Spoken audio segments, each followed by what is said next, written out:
welcome everyone to the 2025 NWSL Championship. We are so excited for the culmination of yet another historic season. I'm going to start with some opening remarks, and then of course there'll be plenty of time for questions. I want to start by congratulating the Kansas City Current. I know we are here to celebrate the two teams that are competing for the championship, but the Kansas City Current's historic season was incredible. They were the fastest team ever to clinch the NWSL Shield, and of course they were led by their newly announced MVP, Temwa Chewinga, who we celebrated last night at our first ever NWSL Awards presented by AT&T. So wanted to give them a huge shout out, and also wanted to shout out CarMax, whose incredible support makes the Shield and all the celebrations around that possible. Of course, I also want to make sure before we transition to focusing on the business that we congratulate the Washington Spirit and Gotham FC for making it to the championship. If ever we needed a reminder of the competitiveness of our league top to bottom, we look no further than this year's playoffs, where 5 of 6 games went to extra time, PKs, or were decided in the final minutes. And we know that the competition on Saturday is going to be just as compelling, just as nail-biting, and we hope that everyone tunes in on primetime Saturday night on CBS, and want to thank Google Pixel for all of their support for the NWSL Championship. In thinking about this past season, I have some themes and observations I'd like to share with you all, and many of them are couched within our unique structure where we operate as an independent collective, and we really believe, as I think you've heard me talk about in prior years, that is our superpower. And we want our players, our staff, our partners, and our fans to know that the decisions we're making and the investments we're making are for the long term. We make those decisions through the lens of women's professional soccer, and that is a very important distinction in how we operate day to day, and we think give us a really unique and compelling value proposition for all of the incredible talent that we're looking to attract, retain, and develop across our ecosystem. So the first theme is about setting records and continued growth in 2025. I'll start with attendance. You've seen some of the infographics we released at the conclusion of our regular season, but they're noteworthy and important to highlight today. This marks the 3rd consecutive year that the NWSL has averaged more than 10,000 fans per game. This is the highest of any women's professional soccer league worldwide, and is actually 60% higher than any other league. And so we look at that, we track that. We're tracking it not just in the aggregate, where we surpassed 1.94 million fans coming through our turnstiles, but also on a club-by-club basis. And 6 of the NWSL clubs that competed in this league surpassed 10,000 attendance for every home match this season. That's up from 4 in the 2024 season, and we think that's really important. We really believe in that best-in-class standard and that consistency that we can offer across our league. And again, this is all because of the fact that we are an independent collective, that we think about the strength of our ecosystem and what we can bring forward as a unique value proposition. Of course, we are in the Bay Area, so it's important to celebrate the fact that we broke the record for professional women's sporting event. A professional women's sporting event ever, right here in the Bay Area at Oracle Park, where we had 41,000 fans there, and I was here personally, and it was incredible, and we expect that same energy to be in the building this Saturday night. Finally, when we think about the attendance of the playoffs for 2025, attendance is up 5% year over year for our 6 playoff matches, and not if, but when our championship is sold out for this weekend, and we're just a handful of tickets away from that, we will have this year's playoffs be the best season yet. So we will surpass 111,000 attendees through our turnstiles for the playoffs, and that surpasses our all-time postseason record, which was in 2022. So a lot of really great milestones and historic records being made from an attendance perspective in 2025. Turning to viewership, we announced some of these milestones at the end of our regular season, but I'll emphasize them now here for you today. Linear viewership is up 20% year over year, and digital viewership is up 30%. But as importantly, and we think a lot about the demographics that are unique to the NWSL in particular, and it happens to be the exact demographic that brands and media partners are looking to attract and retain, because they are the drivers of our economy. And women ages 18 to 34 are leading that growth in viewership for the NWSL. That is up 30% from last year. And for the playoffs, through the quarters and semifinals, we are up 5% in viewership, averaging 436,000 per game, and that's across the 6 matches of our 2025 playoffs. Turning to sponsorship, the lead commercial sponsorship business is up 44% over the 2024 season, and I believe the press release went out just as I started my press conference. We announced a new sponsor in Yeti. Yeti is going to be the league's official cooler and drinkware partner, and this multi-year deal will see Yeti branded colors and coolers and dispensers and reusable drinkware featured across all matches and major events, and I believe maybe right here on my table. And they'll be enhancing the hydration support for athletes and helping us to elevate the playing environment across our matches. And finally, earlier this month, we announced our advisory board. This was a brainchild of mine for several seasons and really came to me organically in thinking about the authenticity of how many influencers and celebrities and athletes are already investors across our ecosystem. In fact, when you look across all of our clubs, each and every team has someone of that caliber who already has skin in the game and is incentive aligned to help us drive the growth of this league. And the idea here was, because of how we think of ourselves as an emerging challenger property, there was an opportunity to bring those people closer to the league and allow us to get their information, buy-in, ideas about how we can drive the growth of the NWSL. And so we're really excited to have them involved, and I'm sure you've seen some of their names, the likes of Magic Johnson, and Eli Manning, and Grant Hill, Alex Morgan, Elizabeth Banks, and many others. And we're excited to actually officially bring them together at the start of the 2026 season. The second theme, moving on from all of the records we've broken, is that we are investing for the long term, and I want to highlight 2 really key points. The first is around infrastructure, and this is something we're really proud of, and it's something that we think about when we really focus on how we're going to attract and retain top talent in this league, both players and technical staff. We're investing in infrastructure. That infrastructure, particularly around training facilities, is so important. Yes, the stadiums are important, that's where our players play their games, but where the players train every single day is the most important thing to them. That's what we hear from our players, and we are really proud that just in the last few seasons, more than half of the league either has or is in the process of building a purpose-built, dedicated training facility for our athletes. We are the only league in the world where that is true, and that is incredibly important to us as we think about the holistic picture of how we're going to attract, retain, and develop top talent. Secondly, as we think about the long term, we have to call out our efforts to continue to drive the growth through expansion. And we announced most recently that Atlanta is going to be joining the league in 2028 as Team 17.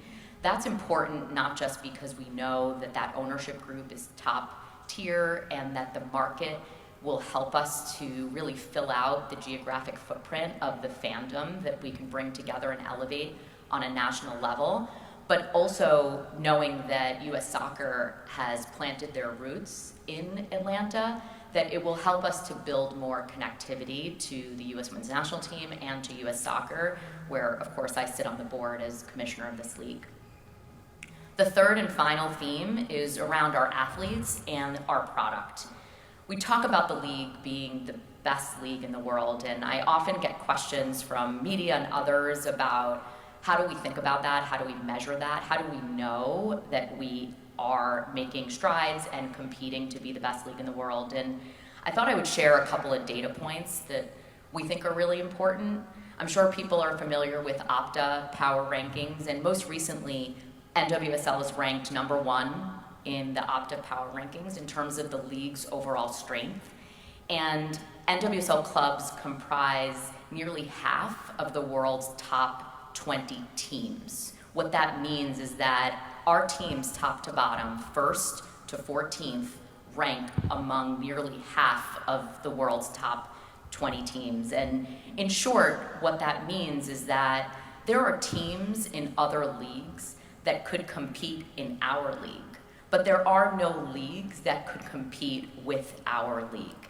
And again, this is the theme that I wanted to share in this year's State of the League, which is that our superpower is really that we operate as an independent collective, and we think about the consistency that we can offer to our players, to our staff, to our partners, to our fans in each and every market as being the linchpin of the differentiator for the NWSL in what we know is a global labor market for talent.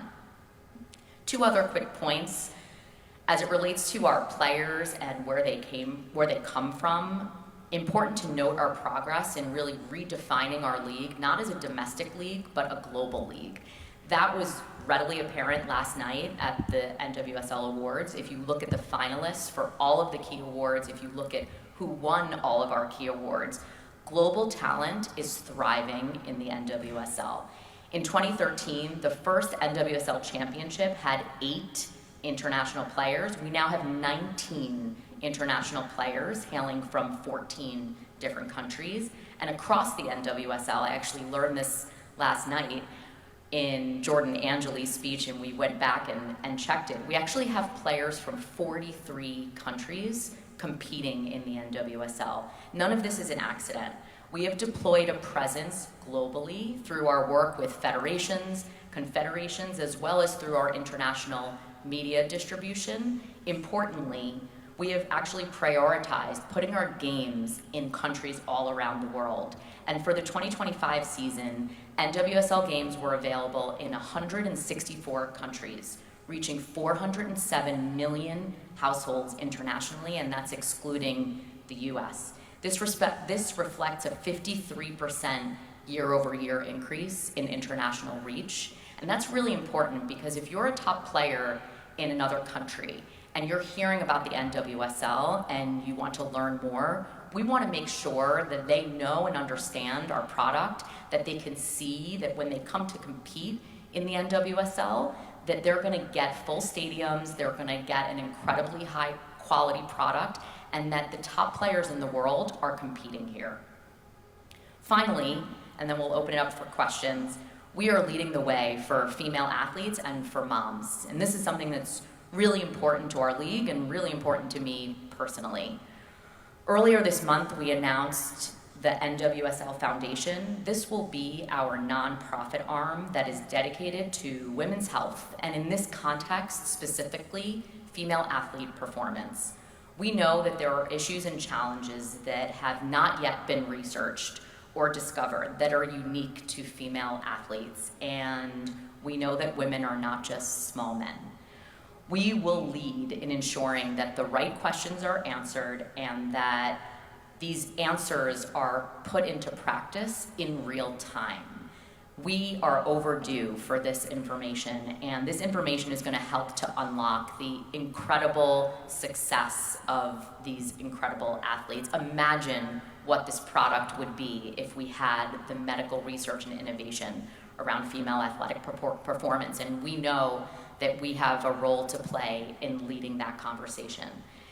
And so with that and some of the work that we've done to prioritize our players who have taken advantage of our very friendly policies to not have to choose between being a mom and being a professional athlete, we are excited to be able to welcome back to our league so many players who decided to have children and get pregnant this past year, and to see them continue to thrive in our environment. They're able to do that in part because of the benefits that we've put into place through our CBA, whether that is parental leave, dependent care stipends, or travel accommodations for children and their caregivers.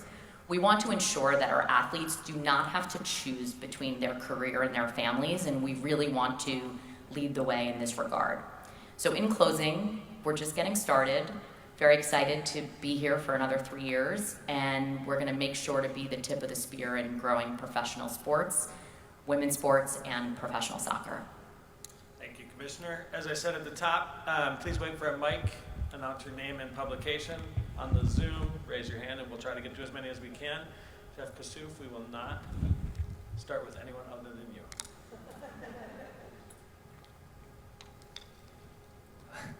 Jeff Kassouf, ESPN. Jessica, MLS recently announced that it'll flip the calendar from fall to spring starting 2027. Conversation very familiar to you in this league. How does their decision impact the NWSL's evaluation of potentially doing the same, and does it make it potentially harder to schedule given the shared venues? So of course, we've been tracking this not only in terms of what MLS might do, but the global women's international match calendar, and it's a very complex matrix for us to analyze. As you know, I think you've been covering it long before I was in this seat. This has been discussed and debated for many, many years across our league as well as Major League Soccer. There are certainly opportunities that can be created with us not overlapping with Major League Soccer, in that the schedule congestion for our summer calendar will be mitigated. On the other hand, there will of course be other challenges that it creates in terms of understanding and knowing stadium availability, and so we're in the process of analyzing that. We will continue to analyze that, and also analyze, as importantly, from a macro perspective, what makes the most sense for our league. We have shared venues, of course, and we have shared ownership. So we will be working with the ecosystem to determine what's in the best interest of professional women's soccer. And just how much time would you think would be needed for such a transition, if it were made? I think it will depend. Certainly, our ecosystem is on notice that this has been a conversation and will continue to be a conversation, and so we will make sure that we have the appropriate runway to be able to transition effectively, and that will be really important, and we'll be analyzing that in the context of the overall decision. Go ahead.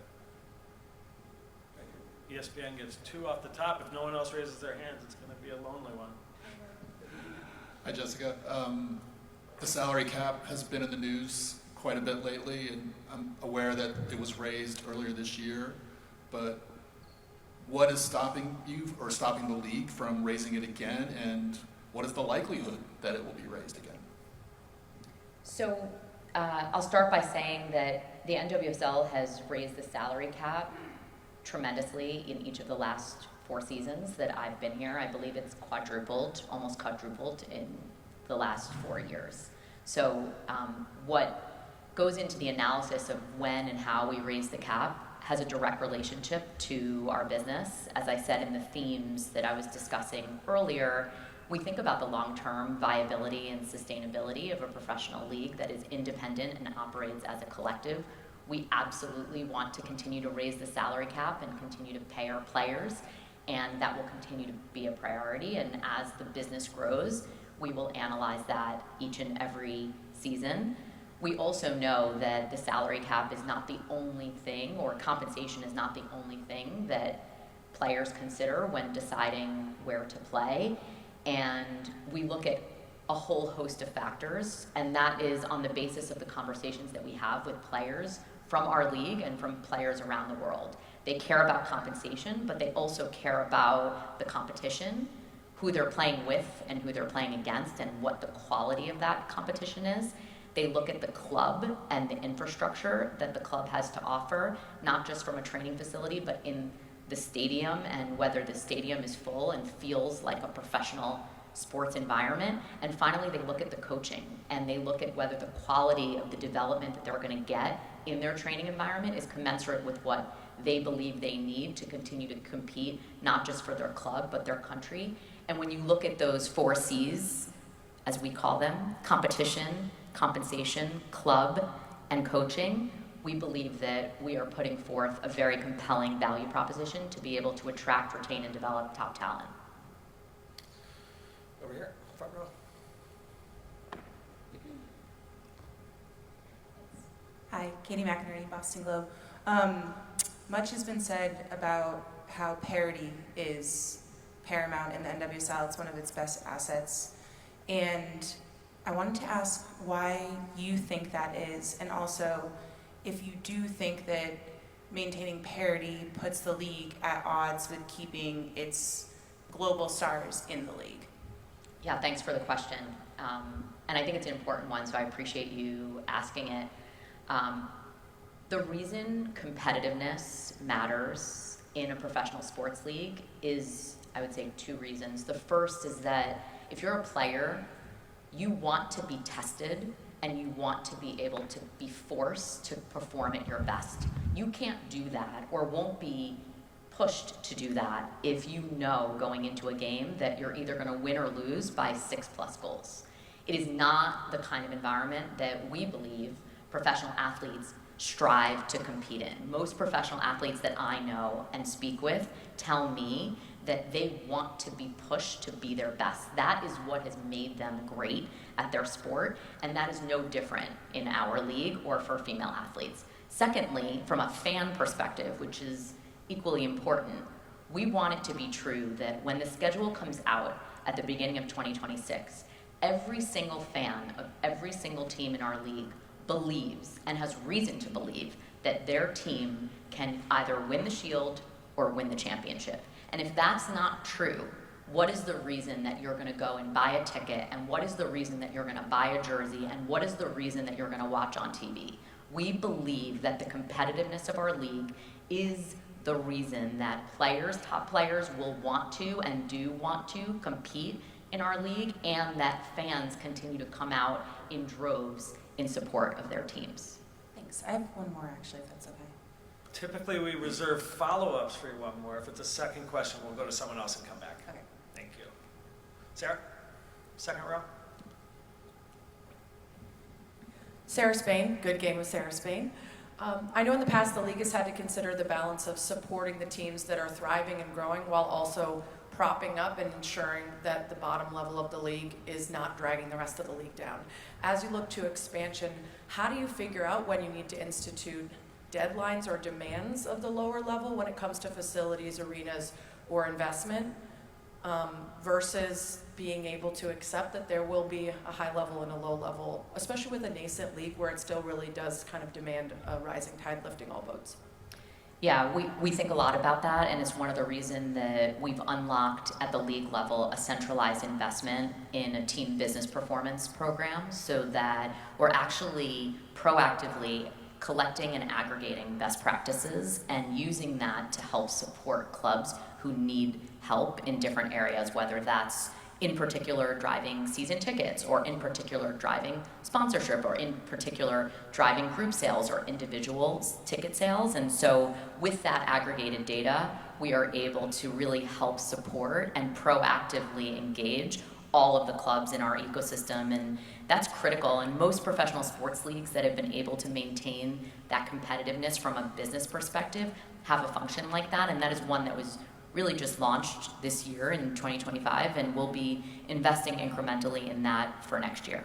No deadlines yet? Thank you for reminding me, you mentioned that. We actually have minimum standards that exist in our operating manual, in our CBA, and our clubs are expected to follow those. So that already exists, that would not be net new, and we already enforce that with our clubs. Thank you. Meg, middle back. Meg Linehan, The Athletic. Hi, Jessica.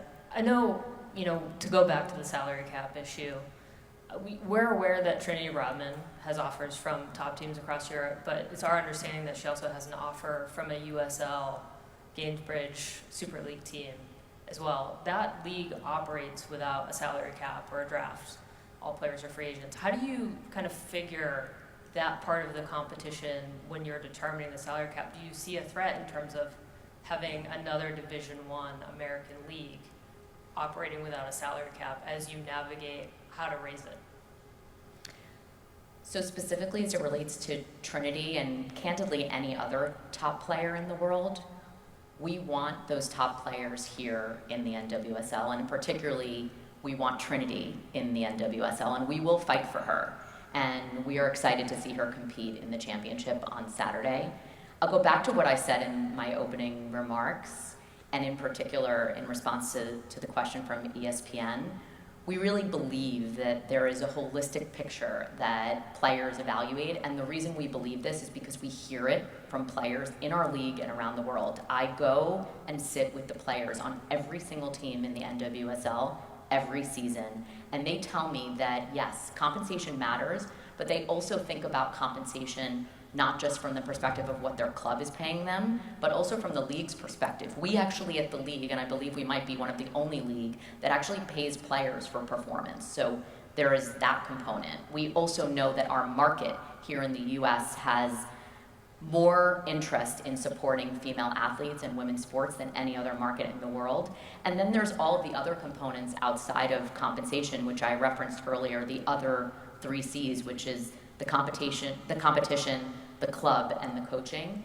And we believe on a holistic basis, if you're a player who wants to be performing at your best and wants to be valued and supported and feel like you have the opportunity to train in best-in-class environment with a best-in-class league, that the NWSL is the place for you.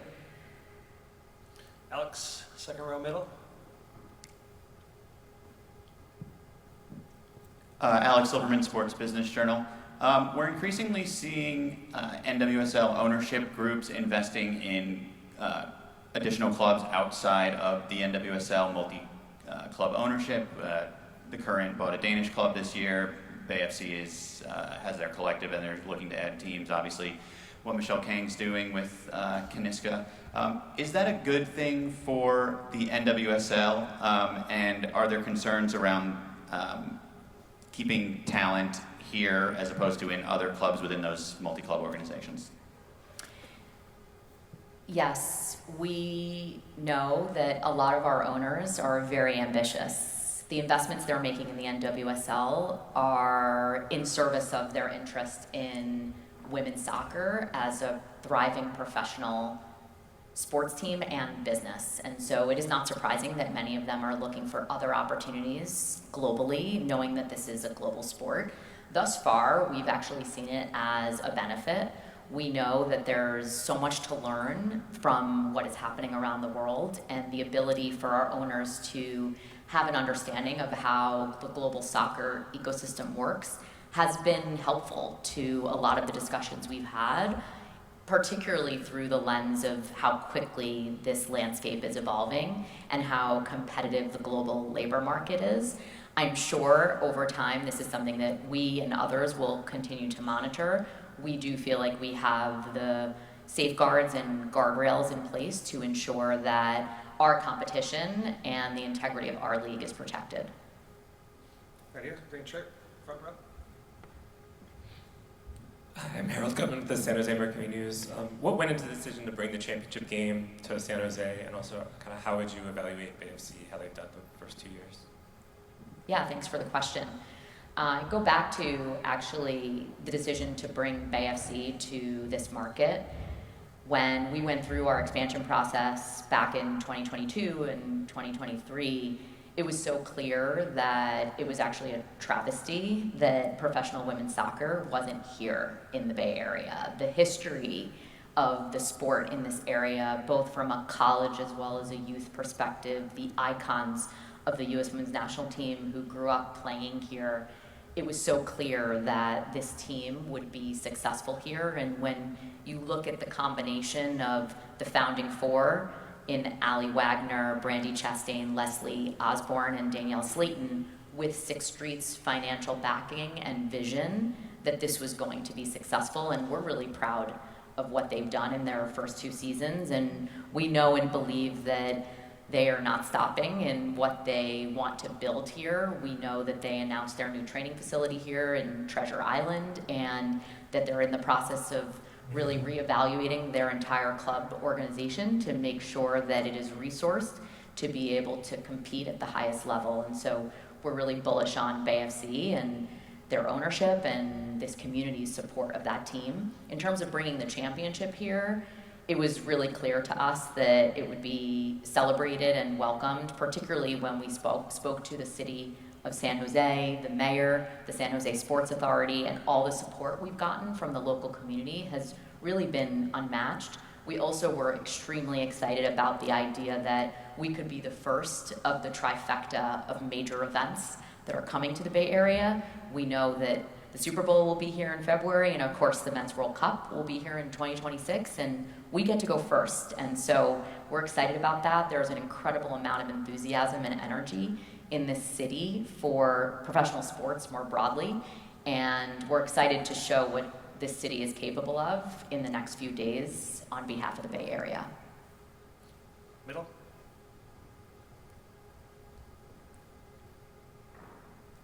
I'm Jimena Lugo La Torre from WURA, Washington, D.C. And you mentioned that there are 19 international players and the fans love them in their country. And now it's very popular to play outside the country, here in the United States. Is this something that will be in NWSL plans? To play in other countries? Yes. Yeah, well, a lot of our teams have decided to build some of their connectivity with their global players by bringing preseason games to other countries. So for example, teams have competed in Mexico and Brazil and Spain in their preseason, and we are excited at the league level to support that. We think it makes sense for that, at least for now, to be driven by the teams and the players who hail from those countries so that we can build the connectivity with their local fans and with other players who we want to educate about the NWSL. Leslie. Hi, Leslie Ryder for The Guardian. I wanted to ask about the league's first trans-inclusive policy.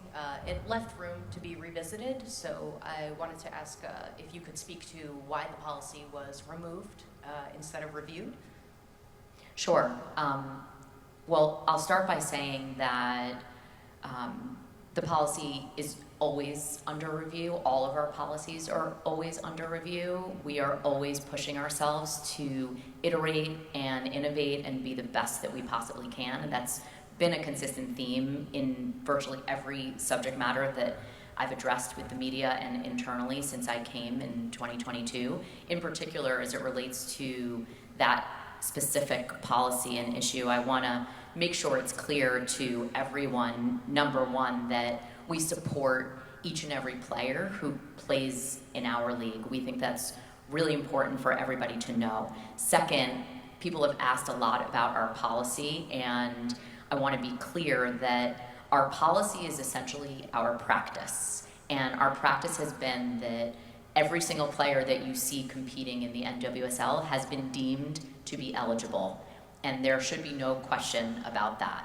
Of course, there's broader conversations happening at a domestic, local, and global level about all the different definitions and the different testing and other policies and protocols that have been ideated around both internationally and here within this country. We are continuing to monitor that. We are speaking with subject matter experts on that, and any changes that we make in that regard will be done in conjunction with and collaboration with our players and the Players Association. And so for the foreseeable future and until anyone else is notified otherwise, our policy is our practice, and the players who compete in the NWSL are eligible, supported, and welcome in our league. Just to follow up, will that include a new policy for trans inclusion in the league? I don't really have any further comment. Any players who request to play or are submitted to play in our league will be reviewed through the lens of our values and inclusion, and a determination will be made based on our practice, which is our policy. Thanks, Leslie. Dan? Dan Lauletta from Equalizer. Jessica, I'm wondering what were the benefits and or drawbacks and also the status of the partnership with Unwell FC?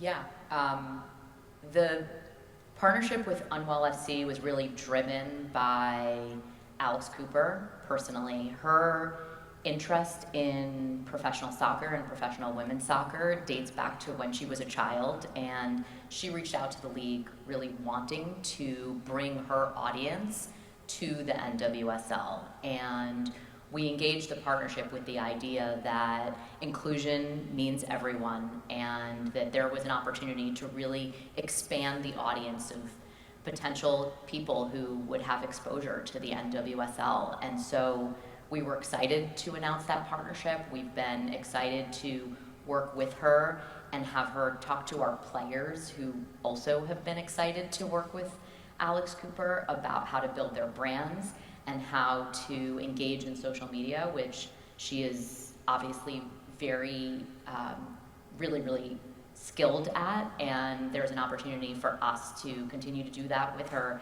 given her connection to the sport. Ooh, Claire.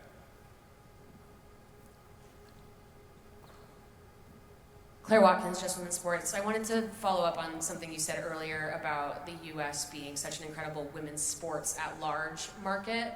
And obviously the NWSL is competing at a global level with other soccer leagues, but very much tied to the WNBA. It's the two premier leagues playing in the summer. There's growth for support there. That league has exploded. I wondered sort of what is your assessment on how the NWSL has capitalized on that wave of support, and what the challenges are specifically of turning maybe women's sports fans into women's soccer fans if basketball is maybe a little bit more intuitive to an American audience. Sure. Well, first of all, we think of the broader ecosystem of entertainment as competition, not just the WNBA. And in fact, it shouldn't be that we are competing with the W for a sliver of the pie, but rather positioned as more broadly that we would hope that people are not thinking about their time or their resources as having to choose between women's soccer and women's basketball. So I think that's important to note, because I think oftentimes people think of it as an either or, and we think it should be a both and. We are incredibly supportive and impressed by everything that the W has done, and we've actually worked in partnership with them on a host of levels, both locally and nationally, and I would say that we are both equally and mutually supportive of each other's growth and looking for opportunities to continue to work together. We share partners in sponsors, we share partners in media partners, and a lot of our players are fans of each other's sports. So we view the opportunity here for us to work together to create a rising tide around women's sports. Obviously, we share owners in Portland. Theo? That too. Thank you, Mark. Cheers. Theo Lloyd Hughes, freelance. Jessica, I was curious about relocation. There's a couple of clubs, I think, in the league that there's swirling rumours that sort of they maybe aren't keeping up a lot of these conversations around cap or season tickets, whatever you want to say. I think there's a couple of clubs, especially one with a USL team that has dissolved this year, that I think the conversation around relocation is only going to get bigger. What does the league have I'm not saying opportunity, but would it ever force relocation, or would it step in and block relocation? Where does the NWSL stand in terms of owners being allowed to sell a team and that team moving away from somewhere? So the league, like most professional sports league, has a policy that determines how we think about relocation. It needs to be and should be initiated by the owner in the market or the league office. And right now there are no current markets that are being evaluated for relocation. We think it's really important that in the event relocation were ever to be considered, that it is considered as a last resort. We think our clubs are assets of the community, and that the fans and the players depend on our commitment to do everything we can to make a team successful in their market. And there's a trust between a team and a market that is critically important. That doesn't mean that it wouldn't be evaluated in extenuating circumstances, but as a default and in general terms, we really do think of it as a last resort. Back here. Hi, Jessica Berman and Jemu, San Francisco Chronicle. I'm wondering, just kind of in light of the partnership with the attorneys general at this point and how the tip line's kind of been altered a little bit this year, how do you feel like that's been working? Do you feel like players have had an opportunity for their complaints to be heard? And like you mentioned how kind of all your policies are constantly under review. How do you review and look at that one? Yeah, thanks for the question. I'd say in the last 4 seasons, we're incredibly proud of the way our systemic reform has been operationalized and adapted and adopted by the ecosystem. Yes, we will continue to work with the attorneys general, and that communication is always an open line of communication to make sure that we are continuing to be best in class. I'm not aware of another professional sports league that does as much as we do to provide that open line of communication with the players. And in particular, one of the reasons that I continue to visit every market and sit with the players and the technical staff is to make sure that we get that direct feedback about whether there are areas that we need to improve. And anything that we hear as a theme across our ecosystem, we take into account when we review our policies in the off-season, which is underway for 2026. What? Hi, Alex Hassey with Good Game with Sarah Spain. Back in 2022, when Roe v. Wade was overturned, you had said at the time reproductive rights would factor into decisions like expansion. And I'm wondering how you see that now, especially with the decision to give a team to Atlanta.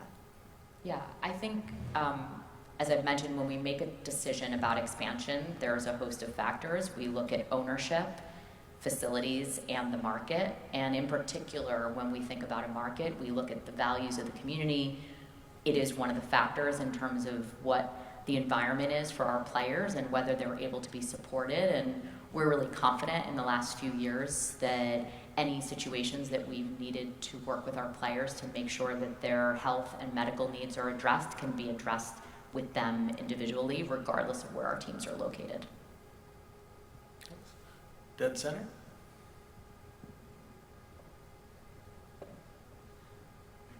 Hi, Abigail Siegel with Defector Media.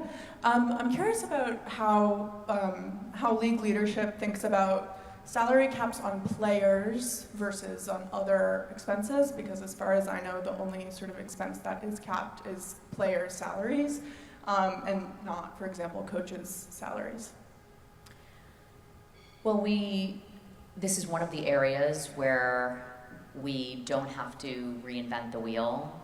Most professional sports leagues in this country that have been successful over the last 100 years exist with a salary cap, and the reason for that is the same reason I gave in the answer to Katie's question, which is that the competitiveness of our league is critically important to our business, not just in attracting, retaining, and developing players, but also for our fans to be able to come out and invest their time and money in supporting their local teams. And what has been tried, tested, and true and proven in those other leagues is that it's a really important mechanism to be able to ensure that there's a talent distribution for our product, which is our players, across our clubs, so that each and every team has the opportunity to be successful. And then just a follow-up. So how do you think about the dynamics that might introduce, like the power dynamics that might introduce if players' salaries are capped, but coaches' salaries are not? The market for coaches and coaches across the world has, in my experience across professional sports, never been an issue or a factor where it needed to be revisited in the way you're suggesting. And so if it was ever an issue, we would look at that, but it's not something that I'm aware of needs our attention at this time. Just a couple more. Sandra. Maybe just to follow up on that in regards to the salary cap. Within the CBA, there is an article that states that there is discretion to raise the salary cap, and it's in tiers with year by year. So what is what are any conversations or what insights can you give into present conversations about that discretion? What is making it not as simple as making an announcement ahead of the championship that yes, it is going to be raised? Well, one of the things that I've said, I think, consistently, and I would hope that this is something everyone would subscribe to, is that we do not believe the NWSL is a charity. We believe it's a business, and in order to treat it like a business, it means that the amount that our teams are investing has to have a rational relationship to revenue. And so when we go through that process of reviewing the overall ecosystem and the value proposition that we're offering to top talent and to our players, and we're looking at the amount being invested in training facilities, in stadiums, in compensation for players, we have to look at it in the context of where our business is at. And of course, as I said earlier, we've made incredible strides in a very short period of time to drive commercial growth, both at the league level and our clubs, but that is the lens that we consistently look at it through. Under that lens, would there ever be any future discussions or just sort of any kind of revelations about salary transparency in the league, whether it's across executives or coaches or players? Because that's kind of a topic within women's sport that you don't always find. And maybe there's some differences between professional sporting leagues in this country, between WNBA and even NWSL. We're hearing right now with WNBA these conversations around the CBA and that elevating and the numbers that are behind that, but you don't really see those numbers in NWSL. Would there ever be a conversation around salary transparency? Well, our union and our players know and understand exactly the system that we've negotiated with the Player Association and our CBA, and we're really confident in the level of information that we're sharing in that regard. Thank you, Mary. There you go, right there. Hi, Jessica. I'm thinking of Tema Showinga's two-time Golden Boot MVP. I'm thinking of the 2027 World Cup in Brazil.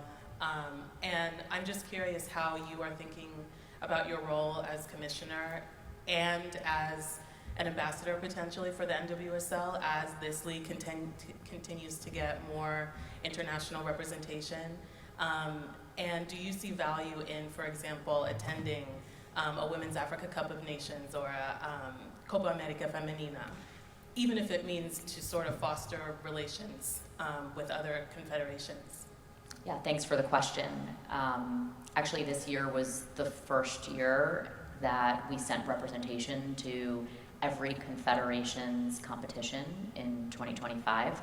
I mentioned this earlier when I was talking about our shift from being a domestic league to a global league, that part of that and the strategy underpinning that is building relationships with those federations and confederations. And so I look forward to being able to attend those events personally. Myself, I love travel and I love learning about international culture. And so I hope that one day I'll have the opportunity to attend myself and do intend to, of course, be at the Women's World Cup in Brazil and have the opportunity to attend other competitions around the world.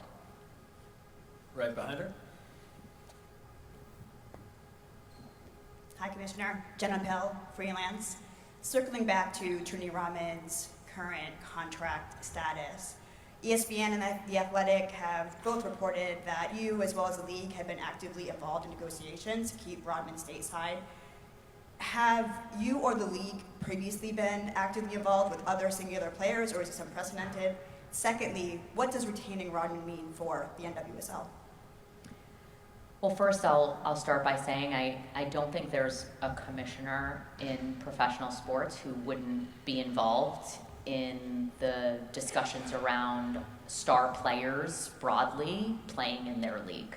That shouldn't be a surprise to anyone, and I think is important. The relationships that I have with players around our league is critically important to my success and the success of the NWSL. So it is not the first time it has happened. There have been countless conversations over the past years where I've spent time with players directly or their agents about their future and what they're looking for and how we can make sure that our 4 C's that I referred to earlier are the compelling value proposition to make sure that we're continuing to attract, retain, and develop top talent. I'm forgetting your second question.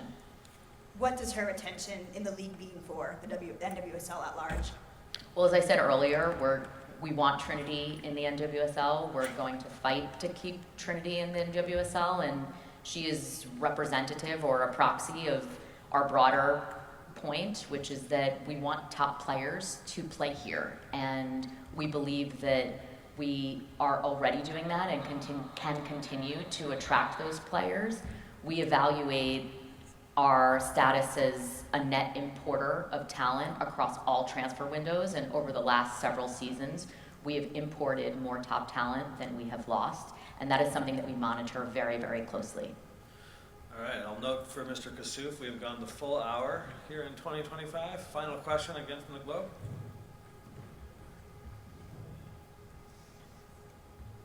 I had a facilities question. Obviously, some bumps in the road with Boston, but now White Stadium construction's underway, and they're going to hit 2027. In Denver, the city council looks like it's holding up some things, and the team has already issued a statement. I wanted to know what role does the league play in supporting these teams in local municipalities? Are you lobbying? Are you showing up? And also the sort of second part is, obviously this isn't going to be an issue with Atlanta, they already have a stadium, but are you going to look for a different type of commitment or reassurance from teams as you look at expansion in the future to avoid these issues? Let me start by saying that we are really confident in both Boston and Denver's ability to launch successfully and consistently with the plans that we approved for both teams, and excited for both of them to launch in 2026. We do play an active role with both clubs. We have open lines of communication and a very open and transparent relationship with both cities, as well as with all the communities and stakeholders whose support we need and want in order to get what we believe will be historic and legacy building infrastructure built in both of those cities.